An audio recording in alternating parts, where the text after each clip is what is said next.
আসসালামু আলাইকুম রহমতুল্লাহ। ওই কিরে কিরে, শান্তির জায়গায় এত অশান্তি কেরে? আহ, জাতীয় ঈদগাহ ময়দানে পুরান ঢাকার সহ ঢাকা দক্ষিণ সিটির মানুষেরা সেখানে নামাজ পড়তে এসেছিল এবং আম, জাতীয় ঈদগাহ ময়দান মূলত পুরান ঢাকার পাশে অবস্থিত, এই জন্য পুরান ঢাকার আম, নারী পুরুষরা নামাজ পড়তে এসেছিল। কিন্তু ঘটনা তো ঘটিয়ে দিয়েছে, নারীরা তো রেগে আগুন। একটা চ্যানেলে দেখলাম, মনে কিন্তু আগেই ভালো ছিলাম, এ কোন ধরনের বেয়াদবি! গেট আটকায় জোর করে উপদেষ্টাদের বক্তব্য শোনাই।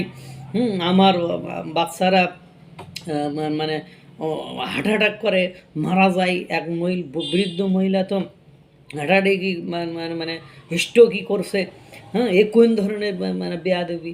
একটা গেট খুলে দিয়েছে, গ্যাদারিংয়ের মধ্যে স্পেস দেয় না, মানে জোর করে বক্তব্য শোনাচ্ছে। এই ধরনের হজবরলা অবস্থা আমরা এর আগে কখনো ফেস করিনি। তারপরে ব্যাগগুলো নিয়ে রাস্তার মধ্যে ফেলে রাখছে। ব্যাগগুলো চেক করে তো ভেতরে দিতে পারতো, সেটা না করে ব্যাগগুলো রাখছে। এতে করে মনেই তো শান্তি নেই যে ব্যাগের কি হয় না হয়। তাতে টাকা পয়সা মোবাইল আছে, সেটা রাস্তায় ফেলে রাখছে, কেউ যদি নিয়ে নেয় তখন কি হবে? আর বাচ্চাগুলো দেখলাম, অভিভাবকরা বৃদ্ধারা যারা আছে তারা মনে করেন সে যা না তাই বোঝো, কোন কিসের ব্যবস্থাপনা, কিসের নিরাপত্তা, কোনো হলো না। জোর করে মানে বক্তব্য শোনাচ্ছে।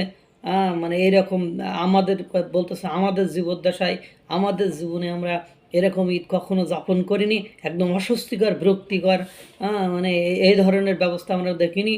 এ কোন ধরনের সিস্টেম? একটা গেট দিয়ে বাইর হতে হবে, জোর করে বক্তব্য শোনাতে হবে, ইত্যাদি ইত্যাদি। তার মানে দেখলাম যে ওখানে আমি তো পুরান ঢাকার ভাষা জানি, অধিকাংশ পুরান ঢাকার লোকেরা, তারপরে আরও যে লোকজন আছে বা বিভিন্ন জায়গার লোকজন, একেবারে পুরো মানে এই জাতীয় ঈদগাহ কমিটির ঈদ আয়োজন নিয়ে শুধু যারা মনে করেন পক্ষের শক্তি, তাদের তো মারলেও পক্ষে, না মারলেও পক্ষে। কিন্তু দেখলাম অধিকাংশ মহিলা একেবারে রেগে অগ্নিশর্মা। তারা বলছে নামাজ তো হইলই না, মানে মধ্যে পড়ে জীবন চাই যায় অবস্থা, অষ্টগত অবস্থা। এই হলো অবস্থা, এভাবে চলছে।